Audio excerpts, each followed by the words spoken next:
Maybe a wave got him. I don't think so. I don't think that. I'm trying to get hold of Chuck. I think we just go. Okay. Yeah. All right. Good morning, everyone. Good to see you still here. With that, I'd like to convene the meeting of the Library Joint Powers Authority Board, the first meeting of this new board.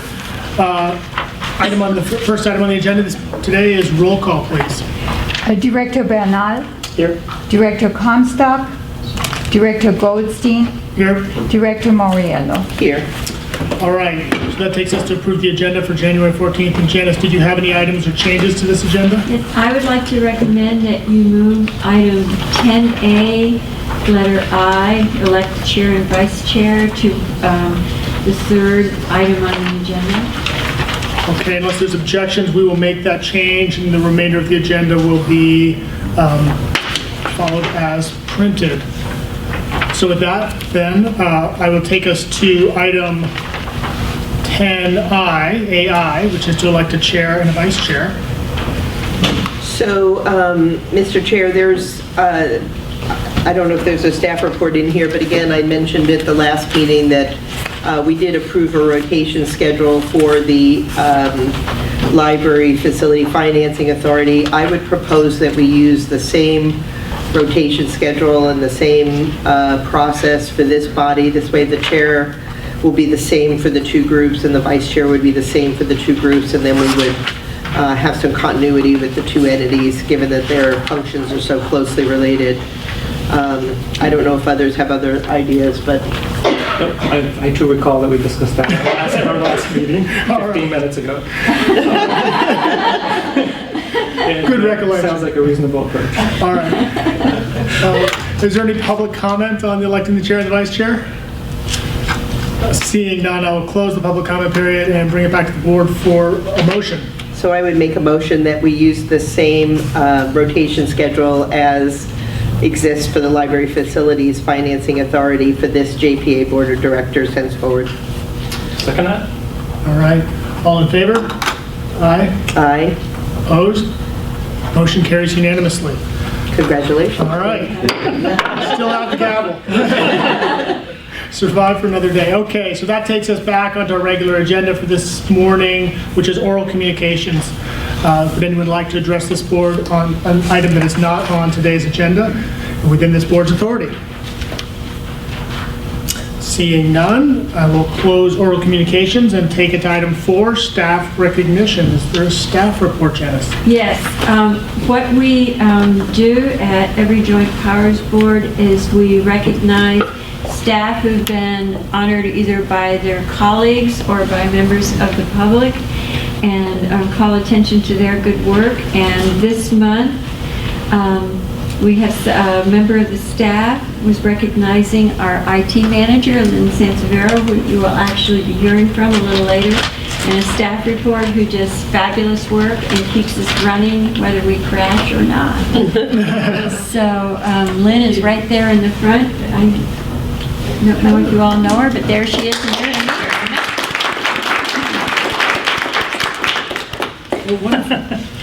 Thank you, Lynn. Congratulations. Thanks for coming. Okay. That takes us then to item 5 on the agenda, which is Friends of the Santa Cruz Public Library's report.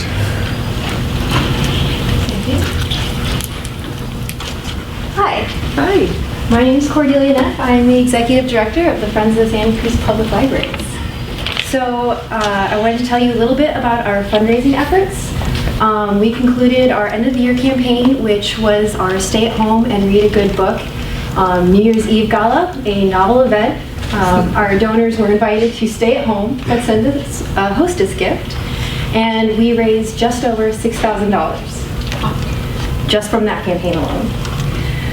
We're also getting ready to fundraise for the tax campaign and assist in any other way we can. Cindy and I just came from our fundraising committee, and we already have plans and motions, and we're talking to Jeremy on how we can best combine forces. We're going to be at Discretion Brewing on February 8th. It's a Monday. It's their Love Monday program. So So they will be donating 20% of their beer sales to the Friends of the Library.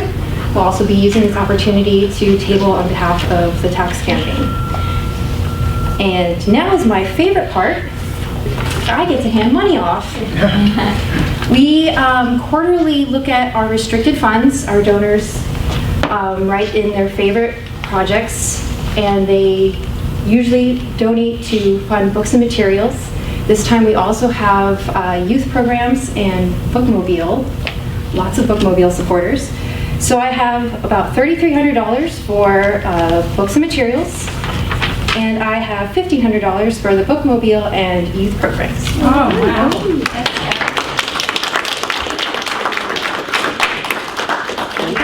That's it for my report. Thank you. Excellent, thank you so much. One of our favorite reports. Yeah. Libraries, breweries, funding. Yeah, look at me wrong. Wonderful combination. Okay, Excellent. so that takes us to member reports. Okay, traditionally, the member reports have been from individual directors of the board reporting on activities or projects that they have. So, Are there any member reports that any of the member agencies would like to share with us at this time? I'll get some ready for next time. Now that I know. Well, Not that's, at this time. Not at this time. Well, I can report everything's going well in Capitola, and everyone is very excited about the fundraising effort. I was speaking with our local chair who's organizing the campaign, and they are looking to hold a scheduled date for Capitola's Sweet 16 party for the 16th year that the Capitola Library has existed in a portable, which hopefully there won't be a 17th. If all goes well. In addition, the City of Capitola is going to be considering appointments to our own local Library Advisory Committee tonight, the City Council meeting, which is going to be a body that I'm going to rely on a lot back in Capitola to help advise me and bring me up to speed on the library issues as they pertain to Capitola.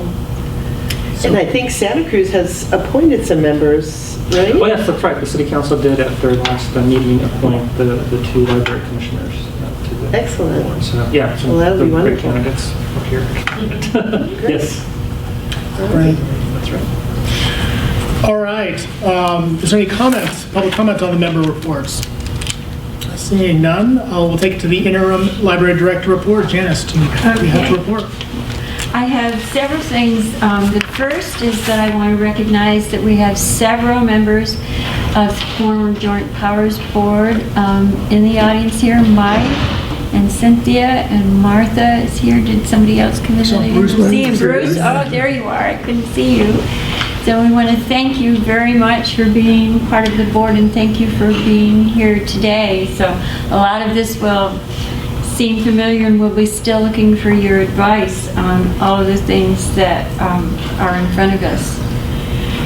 I do want to just mention a few things. We sent to each of the directors a binder that we've used as basic foundation material for the library, and we just use this as a starting point. So if you want to let us know about additional information you have, or information in a different format, we're completely prepared to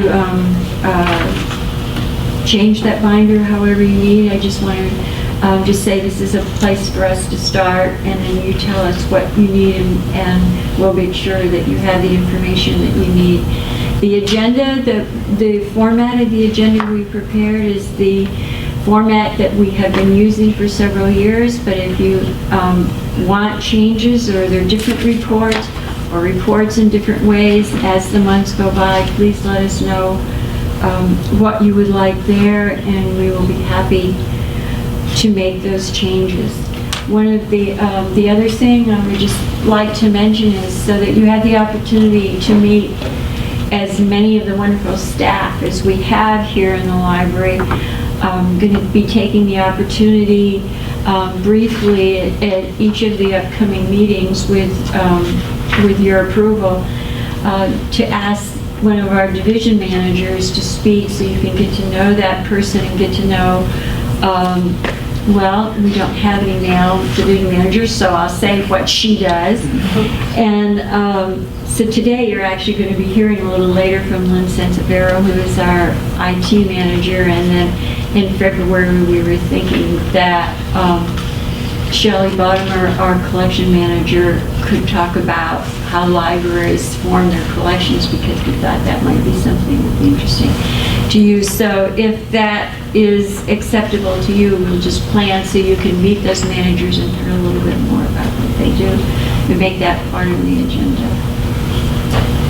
I think that's what I have. All right.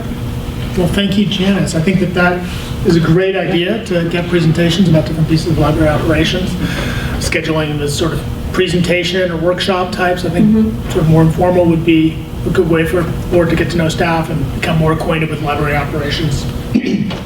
Just a couple of comments. I know Janice and I have been talking about trying to come up with some celebratory event to express our appreciation to the previous library board members in a more robust way than we have had the opportunity to do so far. And so I just wanted people to be aware we're trying to come up with some way to do that, and I think that might be a way to invite the staff to join us and enjoy those celebrations as well. Yes, but I do think, we really do owe a tremendous debt of gratitude to all of those members that serve both immediate past, and before that. There were lots of very long-standing, dedicated members, so I hope that we'd be able to give them an opportunity to be appreciated in a public way, and let the community know how important they've been to this organization and to the success we've had so far for so many years.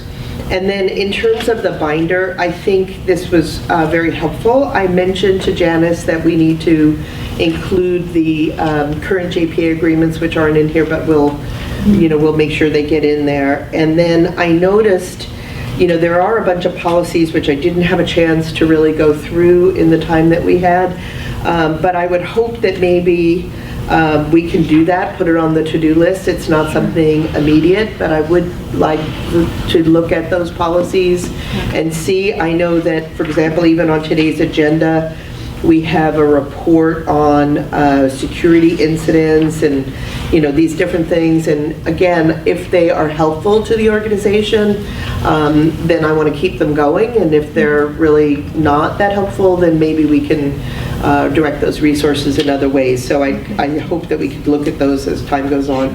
But I think that binder is great. And similarly with the agenda, if there are agenda format issues, maybe the chair could work with the staff on, what might be the best, most efficient way to get the agenda organized, and, and then we can just, update it as we go along for the new organization. But thank you for your report, and again, thank you for all your work during the transition. I know it was a little bit like a ride at the boardwalk, but but we love the boardwalk. All right. Any other board member comments about the director's report? All right, seeing none. We'll take us to the consent calendar for this morning. Looks like we have 4 items on our consent calendar, which will be taken in a single motion. Is there any board member that would like to pull any of the items off of consent? Would the public like to pull anything off the consent calendar? Mr. Holloway? I just want to ask, is the November snapshot available as a handout? No, it's not. No, it's not. We have not received it. All right. So then, Are you talking about item B on the agenda? AC. Item C. the financial snapshot for 8 to October and 11. November handout. We thought we would receive it to be able to hand it out at this meeting, and we have not received it. Okay, Yeah, so- it's just through October that we have. Okay, so what we're really talking about here on the agenda is to approve, to Is receive the for October. snapshot. Got it. For October. I'm sorry, I should have said that. Okay. So noting the change on consent, do we have a motion to approve consent? I would move approval of the consent agenda, noting that the financial snapshot is through October. All right, okay. All in favor? Aye. Aye. Opposed? The motion carries unanimously. Items on the consent calendar approved, which takes us to item, section 9 of our agenda, which is staff reports. And the first item on this morning is create ad hoc committee on final polling questions. So that's an oral presentation. Janice? And that's actually Nicole is going to make that presentation. Okay, Nicole. So we don't have a written staff report, but Jean Brigman is here along with TBWB. We've invited them. Jean is going to be conducting our final poll later this month to inform us for calling the election. It's our anticipation that TBWB and Jean can work together to craft the questions for that poll. It's up to your board to decide if you want to direct staff to work with them. We have a relatively short time frame in which to complete the polling questions so that Jean can go to work. Or you could direct 1 or 2 members of your board to work with staff and the consultants on the poll. It's really up to you, but we have, I think, only about a week or less than a week. So the turnaround is very quick. All right. Are there any board member questions for staff? Seeing none, is there any public comment on item 9A? Seeing none, I'll close the public comment period and bring it back to the board for discussion. Is there any discussion about the different options? It sounds like we have a choice to just empower staff to finalize the polling questions and get them out, or if one of us would like to assist in that process, we could consider designating someone to do so. So I have a question for Jean or Jared or both of you. What would you like to see? Usually, well, the way we do this is we work with some number of people representing the various entities who are part of the JPA to make sure we're covering everything that everybody wants to cover in the questionnaire, and make sure we haven't said anything that's not correct and all that sort of thing. So that would be the ideal. In fact, we all worked up a first draft on the anticipation we'd actually be able to get together when your meeting here is over with this ad hoc committee, who and whatever it may be comprised of. So I would think it doesn't necessarily have to be any of the 3 or 4 of you, but just the people who are intimately involved with and knowledgeable about the issues and the process. Yeah, I would say if you're comfortable designating staff certainly has been giving very constructive input throughout. Obviously, we welcome additional input from a board member if that's critical, if there's some additional issues that you would like us to be aware of. And certainly we would welcome any board member, including present or absent today, to funnel comments through staff during the course of the next 5 or 7 days while we're finalizing the draft. All right. Certainly the 2 issues that we've discussed before is the other bond measures that are going to be on the ballot at the same time, and making sure that the poll factors those in a meaningful way, and then the question itself, so that it could clearly articulate what it is we're trying to do, so that the public understands that. That would be, and then the combined effect of all the different ballot measures. If you vote yes, what does it mean in combination, and so that people, when they're looking at it from an individual's perspective, they're considering those kinds of impacts on their household and their families, and wanting to be able to respond to those issues. All right. It looks like we had another comment from Councilmember Termini in the audience. I might recommend that you include a former member of the JPA, the former JPA, in the discussion, because they have sort of been following the step-by-step, poll by poll. Might be helpful. Yeah, maybe the committee that's working on the ballot measure, which I know a number of the former JPA members are part of that, so maybe that would be the appropriate designation. Yeah. Okay. So do you need a motion on this, staff, or can we basically just leave it in staff's hands, work with the committee which includes former JPA board members, and finalize the poll and go forth and Right, get the we work don't need done. a motion at this time if you're going to leave it to staff. All right, is everybody comfortable with that? Yeah, and again, I volunteer. If there's anything I could do, please, let me know. Yeah, same for me. We've reviewed a lot of polls over the years. I'm happy to do it. I'm going Anytime. to sit down with Jean and Jared after this meeting, so. Okay, great. Okay. Well, with that, I will turn to item 9B on our agenda. Lynn, it looks like you're going to give us a presentation about the broadband contract. Okay, so hopefully everybody's had a little chance to read the background on this, but currently we are spending quite a bit of money on a 1 gig connection to the internet with different speed interconnection between our branches. In addition to that, to kind of firewall off the staff network from the public PCs that we have, and the wireless that we offer at all the branches, we've been using a combination of Comcast and Charter to supply Wi-Fi for the public. There's a new consortium. It's relatively new, but it's called CENIC, and it's the California Education Network.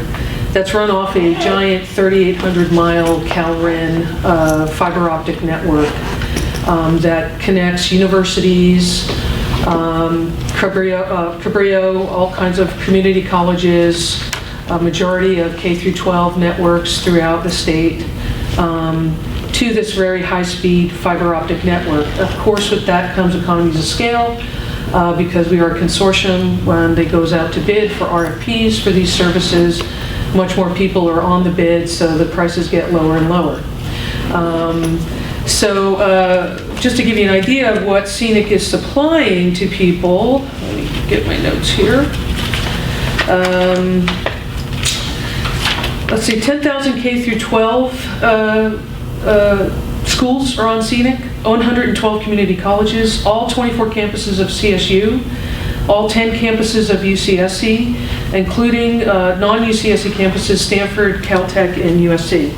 The state librarian a couple of years ago decided to partner with CENIC via CALIFA, which is the Southern California Library Consortium.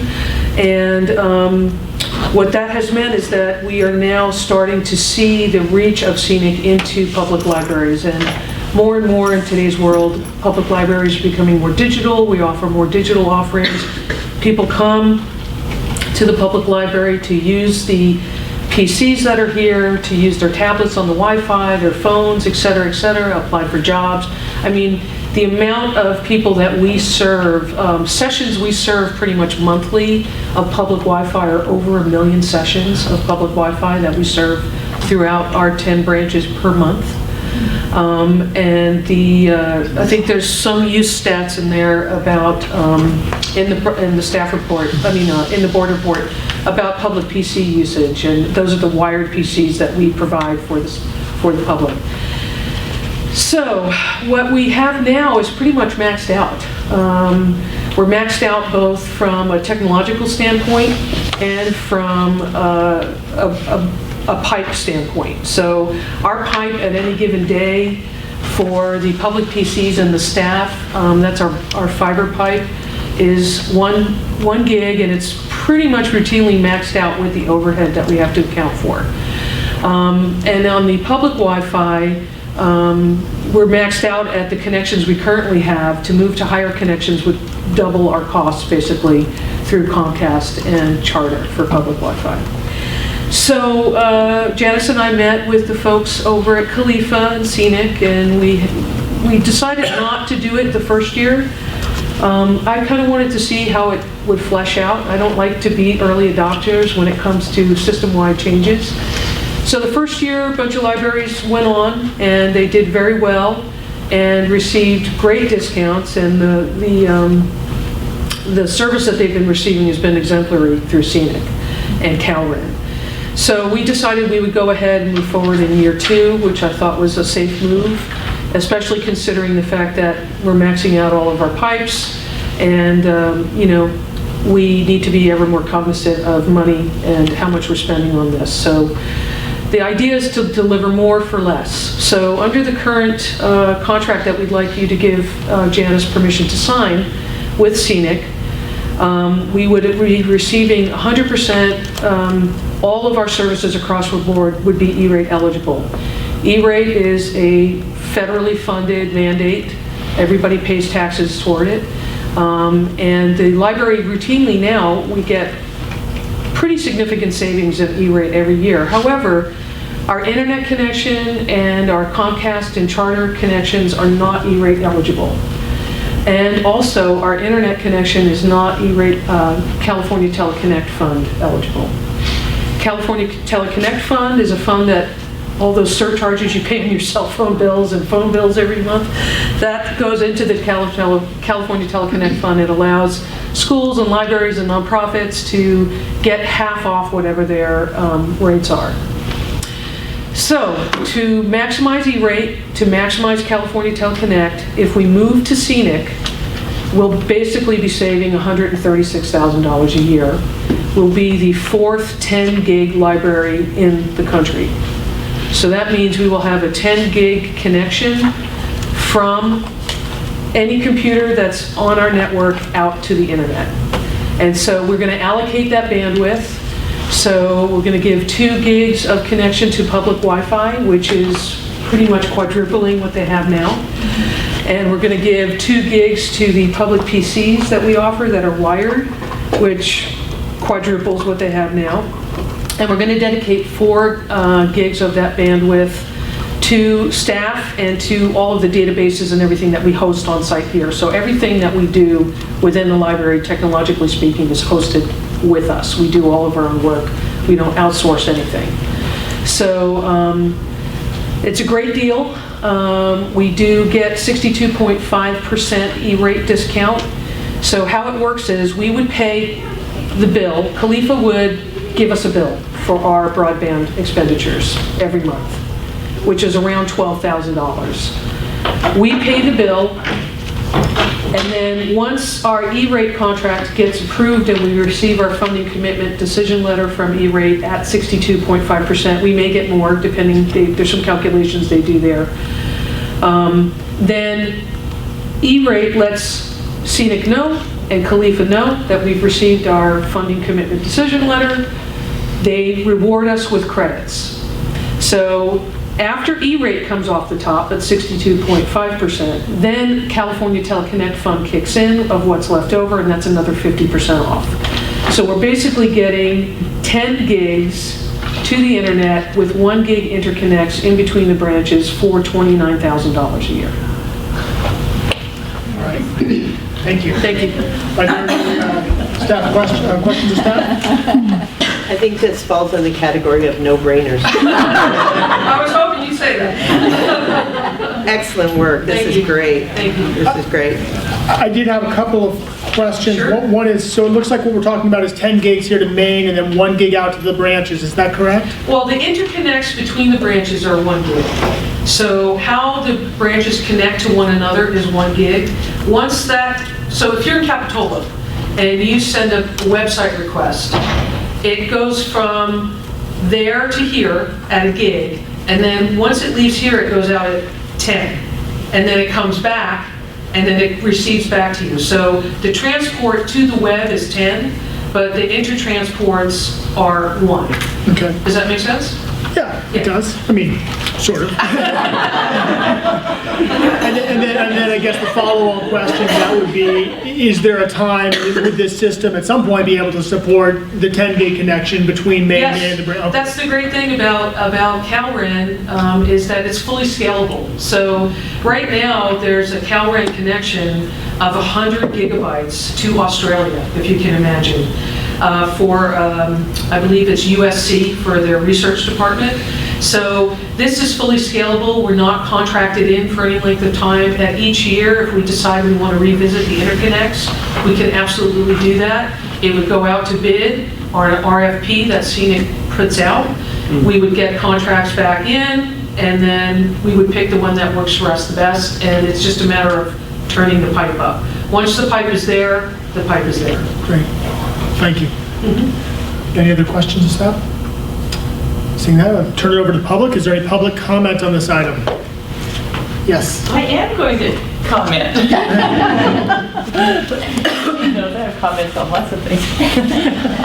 This is great, and I'm so glad that you who haven't been in the kind of ongoing progress of our system have had a chance to see this. It's stunning. And 1 million sessions of public Wi-Fi use, is that per? A session is every request. But month or? A month, yeah. Yeah, it's crazy. Incredible.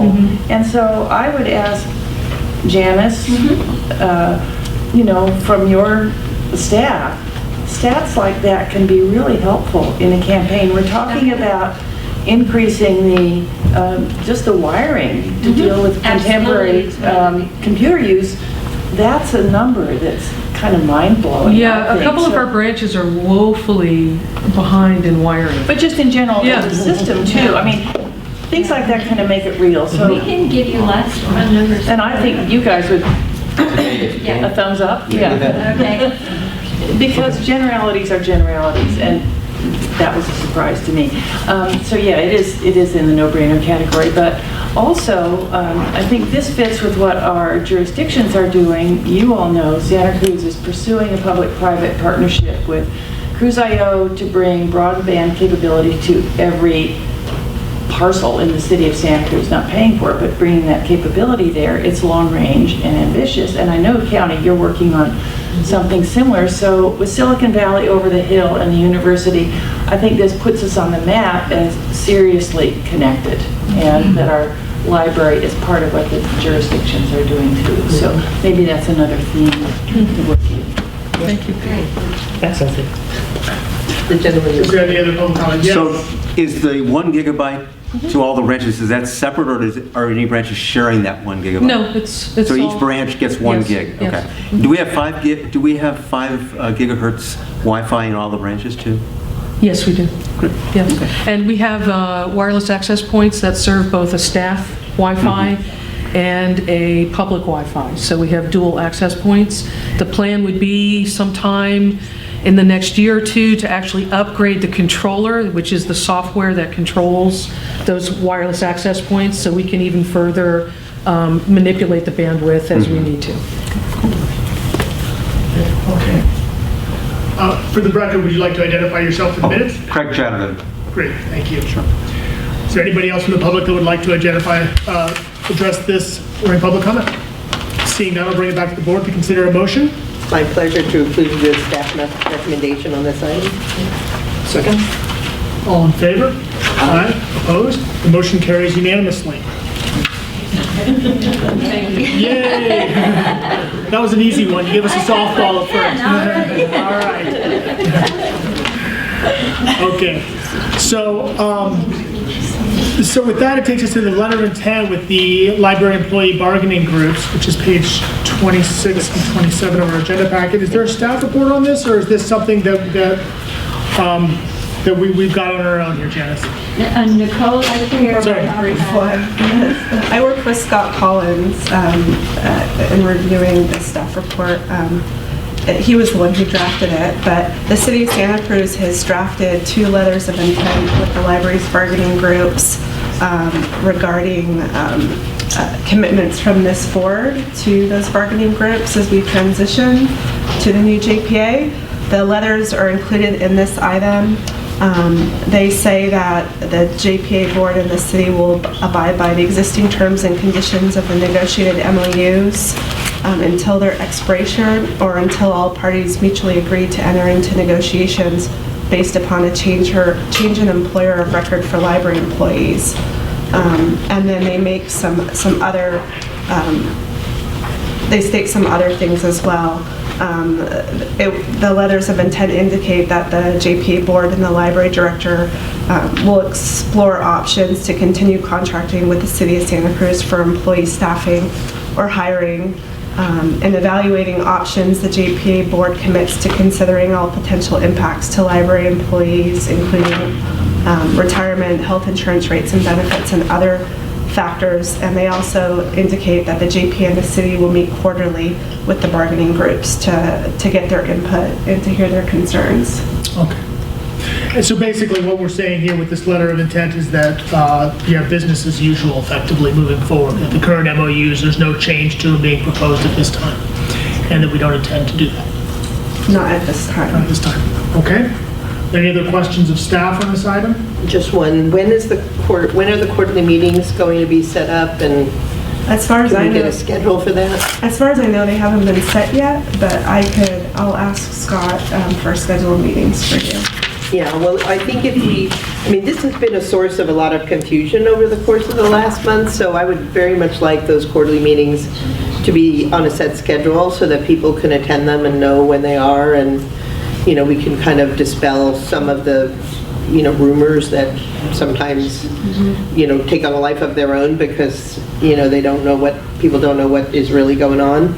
And if we said we're going to do a quarterly, December 16th is when we were established, so we should have one during the first quarter since then. Okay. And are we going to do them with all of the bargaining groups together or individually? Has anybody thought about that? I do not know. Okay, so I will whatever have to check on that. structure works best for everybody is fine. OE3 and SEIU separate, although the two OE3 units, I think most of the time they meet together. Yeah. With the supervisors and managers, even though they're separate units. Right, and again, but it would be with the JPA Yes. board as well, so somebody somehow has to Right. figure out how Typically, that yeah, happens. separate Okay, between those two. All right. great. So is there any public comment on the letters of intent? I saw OE3 hiding back there. No No comment. comment. All right. Okay, I'll bring it back to the board for discussion and consideration of a motion. Is there any motion on this item? I move to recommendation. Okay. Is there a second? Second. Motion and a second. And just to be clear, so what this will authorize us to do is to send these letters, and then we'll look to staff to schedule these quarterly meetings, so we can get them on the calendar. Great. All in favor? Aye. Opposed? The motion carries unanimously. Okay. So that takes us to the status update on the employee contract and support service contract. And Janice or Nicole, do we have a staff report on this one? I can give a brief report. Scott couldn't be here today, so. Okay. So Scott Collins also drafted this staff report. The City of Santa Cruz is preparing the contracts for employee and support services. We don't have a draft for you to review at this time. The hope is that they will be drafted and then circulated to staff for review and then brought back to your board for approval at an upcoming meeting. The new JPA agreement allows your board to contract for both employee and support services. The support services being obtained include legal counsel, accounting, purchasing, treasury, human resources, payroll, and other services. These can be obtained from the parties or private entities at cost. It is the intention to contract with the City of Santa Cruz initially for both the employees and the support services. Since they are provided by the one entity, it'll be a seamless transition from the prior JPA. So again, it is our hope to bring those back at a future meeting. So Nicole, are we going to get each of the activities listed out? I know the JPA agreement requires them to be at cost rather than at a flat rate basis, which is what we've done in the past. So are we going to get them itemized? So for example, take something simple like workers' compensation. We should know how much is it going to cost for workers' comp coverage, and then how much would it cost if we went to SCRMS, or what are they called? Is that SDRMA. SCRMA, okay, the one we use up at the 911 center that gave us a rate which was much lower than any of us could provide individually. So, and the reason was because as an entity, we have people in the workers' comp mix that have higher risks of injury, and at 911 we didn't have that experience, and so they were able to lower our rates based on the profile of the smaller group, and we were able to get much more favorable rates than when you mixed them up with, people that are public works employees who get hurt on the job, this kind of thing. So I would hope that we could identify those. It doesn't have to be for now, I think maybe for July or something, we could kind of say we're going to do this for the remainder of the fiscal year, but in July, here's what we're doing, and we could take a little time to start looking at each of those things individually and choosing what we think is the most cost-effective and productive for the... I can talk to Scott and Marcus about doing something like that. That will probably take a little bit more time. I think Marcus's plan is to base it on the cost allocation plan, which kind of rolls up costs, although they do have detailed schedules showing some of the individual items, but it will be based on the city's actual costs, based on the cost allocation plan between January 1st and June 30th of this year. And then what are we going to do for things like liability insurance? Are we going to get quotes for that, or are we going to... I will have to check with... Because some of the liability, we pay for some of our facilities ourselves, but I know, like errors and omissions, do we have errors and omissions? I think that's purchased through the city. I think the parties themselves insure their individual branches. I know that the county does that. Right. Yeah. But in terms of the liability insurance and the more general insurances, those are covered through this entity. Okay. I think the other thing that's important is that we're hiring a new library director, so I think it'd be important to have the new director also be involved in some of these questions and issues. Just because I think, it's that's why I said I don't think we could do it immediately, but, something to look forward to. It'd be good to have the new director involved in that. And again, the new director is going to be hired by the JPA pursuant to the JPA agreement, so somebody needs to be establishing the PERS account now and doing some other things now before the director is hired. Yes, they're working on that. I know They're working HR is working on that. Okay. All right.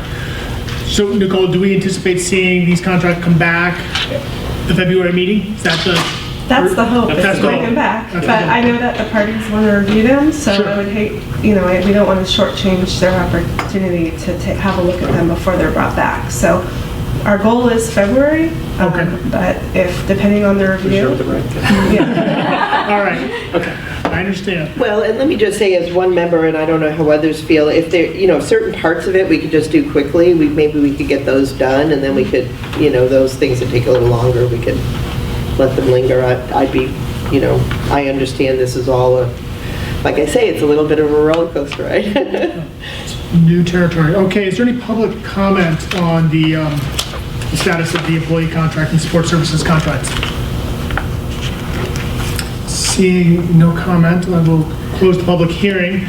Is there any action at this time the board wishes to take, or are we comfortable with the direction we're traveling and looking forward to seeing what we can in February? Sounds good. Okay, great. Thank you very much. I know it's this new terrain, and keep pushing hard on it. Okay, so that takes us to item E on our agenda, which is the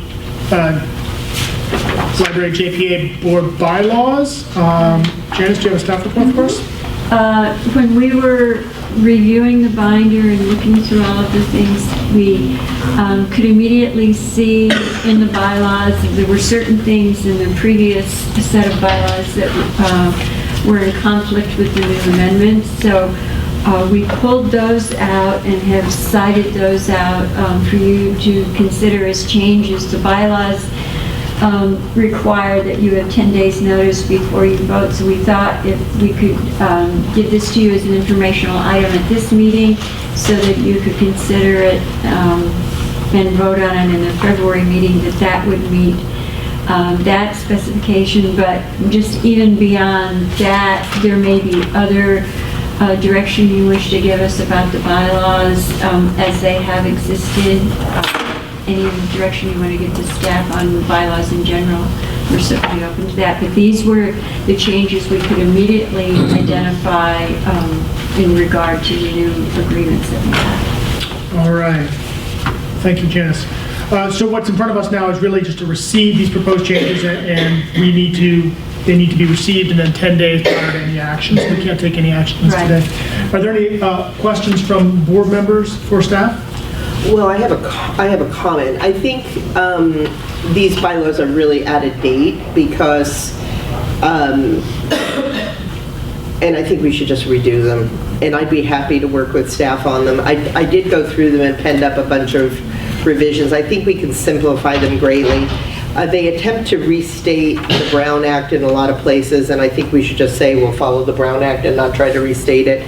And the same with the public meeting law requirements in terms of, in terms of notice of the meetings and this kind of thing. So I think we could simplify them. Going through this material, there's really not a whole lot in this document that wouldn't be in our JPA agreement, in our Brown Act requirements, or in our public, meeting requirements, and Robert's Rules of Order, which I think we're attempting to follow Robert's Rules, it seems like, in this. Is that what the city generally follows, is Robert's Rules? No, we have our own. They're based on that, but not precisely. We use Rosenberg, which is a little simplified. But I would agree that in general, I think that pointing out the requirements we're going to follow as they may be amended in the future is probably a better call, because then you end up with internal conflicts otherwise. Exactly, and we do have a bunch of them, and they attach, in this one, they've attached a 2003 version of Robert's Rules, I think, or of something that is the previous final. Yeah, which is kind of out of date. They've made a few legal changes since then. So I would just, request that we continue this until the February meeting, and then we'll try to get them out, in that 10-day time frame in a simplified fashion, and we'll give them to you in cut and paste format so that you can see them all. But I think we can make them real simple, and the only question would be if we want to follow Robert's Rules or Sturgis, the county uses Sturgis, and use Rosenberg. You use Rosenberg. I don't have any preference, so whatever the body would like, it would be fine. As a suggestion, it's possible you could check in with the clerks for the various bodies and just see which one they think is considered the state of the art, because I don't have a good preference at this point. Yeah. Is there any public comment on the bylaws here and the proposed changes in front of us? Mr. Holloway. I'm Bruce Holloway from Boulder Creek again. I looked for the bylaws on the website when I saw this item, and I couldn't find them. I know they used to be there. Maybe the website's moved around. Maybe I don't know where to look for them.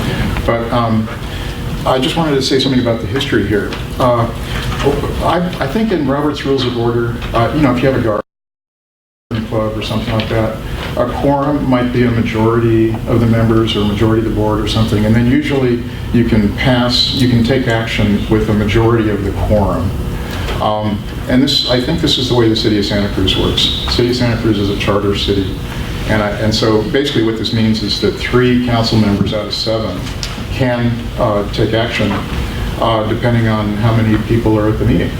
Now, this is different with the Board of Supervisors. Board of Supervisors, a quorum is 3, but it takes 3 to take action. It's clearly stated in state law. Now, I think the old Joint Powers Agreement followed the language of the Board of Supervisors, not the way the city works. But the bylaws, somewhere in those bylaws, I think it says that you can pass a resolution with a minority, like 4 out of 9. So this was an error made by John Barasoni. There's another thing in the bylaws that I didn't agree with. At some point, it was added means of, and you don't have any citizen members, so this isn't going to apply to you, but there was added a means of kicking off a citizen member. The board could actually fire a citizen member, and that's not in the old Joint Powers Agreement. That was something that apparently something happened more than 10 years ago where I'm just going to call them, they were the Santa Cruz City Council members that were on the board, Rotkin and Matthews. I'm going to call them mayors because they've both been mayors multiple times. Mayors Rotkin and Matthews apparently wanted to kick off a citizen member because he didn't live in the city of Santa Cruz. Apparently what happened was he was appointed to the board and he had a Santa Cruz address, and then they discovered after he was appointed that he didn't actually live in the city and they didn't want him on there. So they added this stuff to the bylaws, giving them the authority to kick off a citizen member. So he only got to be on the board for 1 month before he got kicked off. And That's just a total departure from the Joint Powers Agreement, and that's an example of the sort of thing that John Barasani did when he was representing, when he was working for the library. So again, these are reasons why I sure hope you don't hire ABC Law to be your lawyer. Thank you. Thank you. Other public comment items public comments on this item? Okay, with that, I'll close the public hearing. And is there any other direction from the board, or are we comfortable so far with direction? Yeah, I think it's good. I haven't had a chance to review all the bylaws, but I think certainly taking some time to They're do that. exceedingly boring. And certainly coming back with some of the more critical ones that make sense. That's it. Yeah. So. As a matter of sort of policy, looking at it from a high level, I think I'm firmly in the camp that it's better to point to the regulations that exist in other places rather than trying to regurgitate them, because I do think you get yourself in trouble between the conflicts when the Brown Act changes, if the JPA changes, you have to remember to come back and change the bylaws. So I don't think there's any sense in repeating requirements here as well as somewhere else, and it's much better just to leave the original documents and reference them. So it's the overall philosophy. I think taking that approach into a reorganization of the bylaws would be my preferred direction. And we would do the same thing with the reference to the JPA agreement, so that if at some point in the future, if that changes, the expectation would be that it would just follow. Okay. Absolutely. Okay. With that, I think we will turn to item 9F, which is an informational fact sheet that's been developed by TBWB Strategies, and it's in our agenda here. Janice, do you have a staff report? Merely what I wanted to do was share the fact sheet that the campaign committee proposes to use, and I don't know if either of you would like to say anything additionally, or... Just briefly. Hi, Jared Boygan with TBWB Strategies, and I just only want to clarify that this is an informational fact sheet. So it's not just for use of the campaign committee, it's appropriate for the libraries and any public city or county staff or facility anywhere at any time. The campaign committee is also free to use it because it's designed to be a public document, but library staff, public staff should not feel in any way constrained. This is information. It is not advocacy, and it is designed to help transparently inform the public about the ballot measure that's under consideration. Are there any board member comments on this? I thought it looked great. A lot of information in just a short amount of space. The one thing that I noticed is Capitol Library is located in a portable temporary buildings, and that does seem to be a point. I didn't see that in here. Maybe it's already in here, but along with the other sort of the need for that sort of thing, pointing out the fact that some of our branches are located in portables. No, we anticipate having more detailed summary information about the needs. This is designed to be a one-page district-wide, sure. For district-wide utility.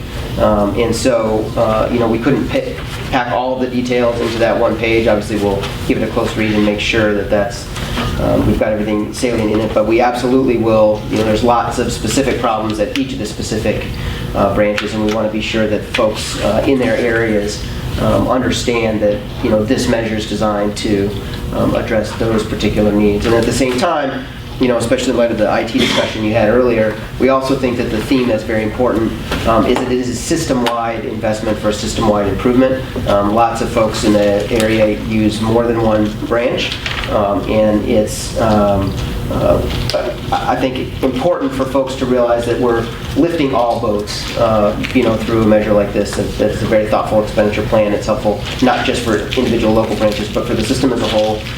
And as Janice has said in a recent meeting to us, people use libraries today very differently than they did 15 years ago. And so the entire system, we need to kind of think differently about making sure that our buildings, which are incredibly well used, the IT, the facilities themselves, everything, really is being, that they can support the needs people have today, whether they're looking for new jobs, whether they're veterans coming home, whether they're students doing homework, K-12 students, that we senior activities, et cetera, that the facilities can support it. So we're trying to cover all that ground in a one-pager, and we will have additional materials available on websites, et cetera, potentially part of the ballot resolution to clarify exactly those kinds of needs. Great. Well, thank you. Is there any public comment on the fact sheet? Seeing none, I'll close the public hearing. So do we need to take any action on this, or is this just an informational to receive? Do board members have any additional comments? All right, seeing none. Thank you. Thank you. This takes us to other business. And I believe we've already taken care of the first item of other business. And I think the next question is establishing a regular meeting time and place in 2016. So we have a proposed meeting schedule here in front of us, which takes us, looks like it's a monthly meeting schedule, Thursday mornings at 9:30. Is there any other additional staff details? No, we offer this as a suggestion based on the way the Library Facilities Financing Committee has been meeting, but we proposed that to tie the two meetings together.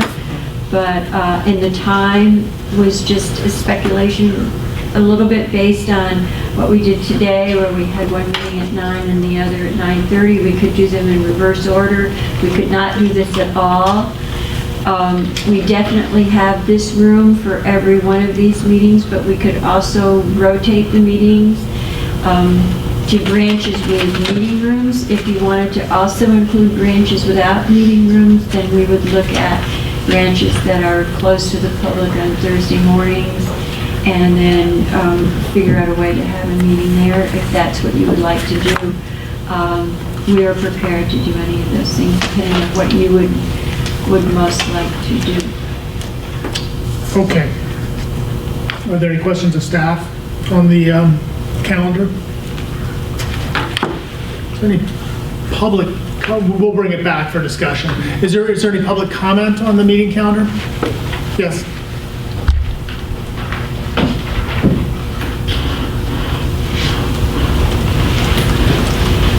Anderson. I've been a library employee since 1997. I wrote this out because I don't speak extemporaneously very well.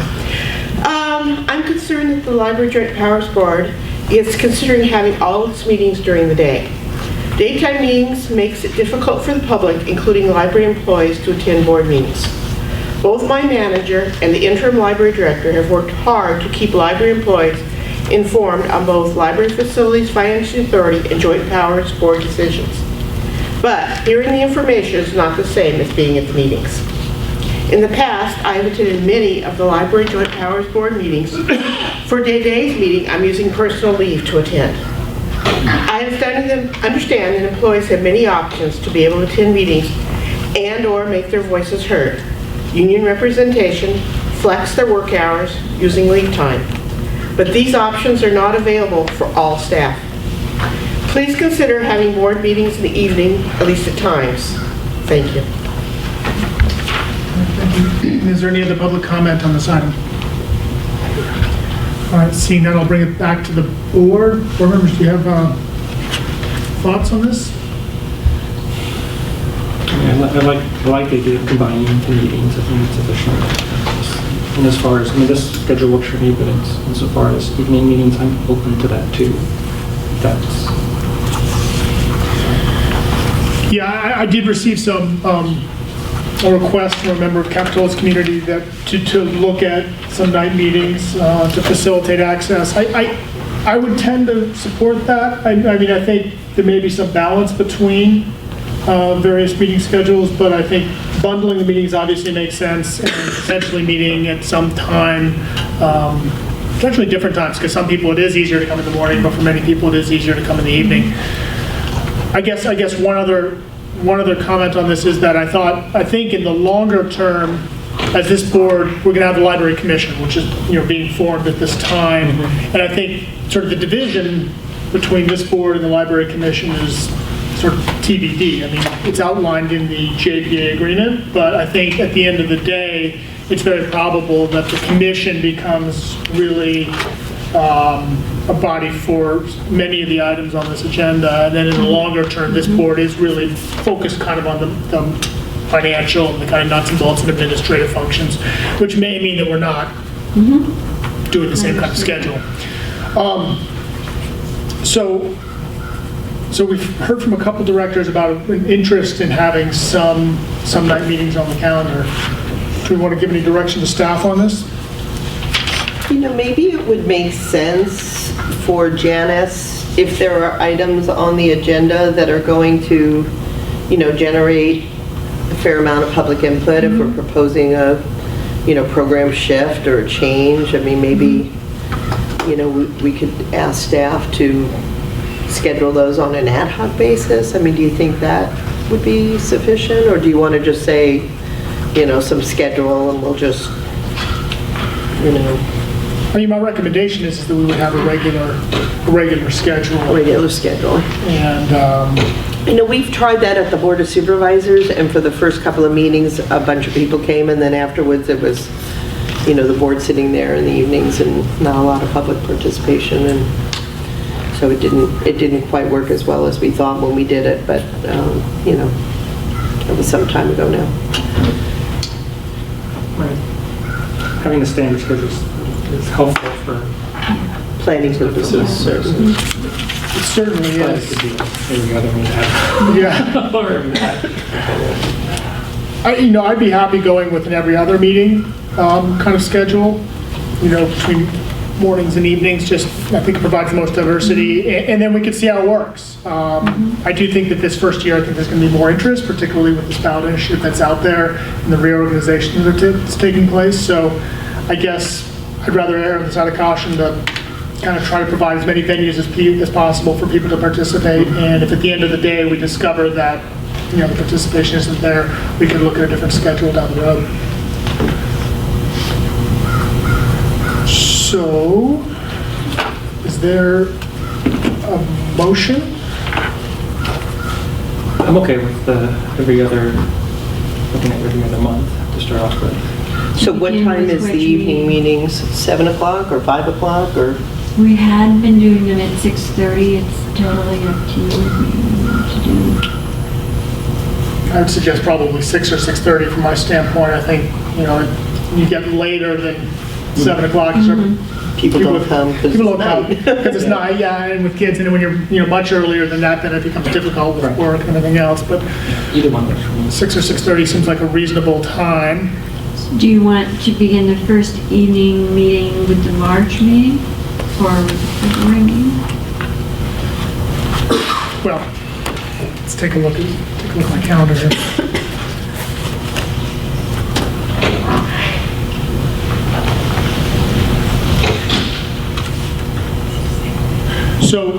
So the challenge for me here is that the second Thursday of the month is city council meetings in the evening for me. So February 4th works, and that is not a second Thursday. March 3rd, yeah, so those dates, These are all, except for, these are all first Thursdays. these are all first Thursdays except for July 28th. Except for this one. Oh, July 28th. And this one, yeah, and July 28th. All right. Well, you know, I was going to mention about July. The board is dark in July, but you have the no meeting in August, which I know Santa Cruz is dark in August. Are you dark in August? It or? was more. So we changed that. We initially, because we had aligned these with the LFFA meetings, we have to Oh, because declare of the the ballot. election results Yeah. in It's July. because of And the that's And ballot. we need time to do that, So this so. year kind of. Right. Yeah. Okay, so this would just be because of the Right. schedule this year. So the only conflict I would have with the Capitola City Council would be on that July 28th date. The rest of these meeting dates, there's no conflict. But you could come in the morning on July 28th? I could come in the morning on July 28th, that's not a problem. So it would be March in the evening, May in the evening, skip July, and then October and December? Okay. Is that, am I getting it right? That would work for me. May. So there would be 4 of them. October, December. Yeah. All right. And then the question, I think, is the, do we talk about the location here at the same time, or is that? Yeah, we're going to do that next. Yeah. So let's just get the time straight. You want to say 6? I mean, again, I think, Ms. Anderson, you raised this issue. Do you have a sense of time, what works best for your colleagues in the library? I mean, is it earlier or later, or? I'm thinking 6 or 6:30. 6 or 6:30? I think early, just try to get people home to their families, but that's... I prefer earlier, get home with family, obviously, so if I have the choice. All right. Okay, 6 o'clock. And so you'll be, okay, so if we approve that, you'll be updating the schedule? Okay, great. Absolutely. Letting us know what that looks like.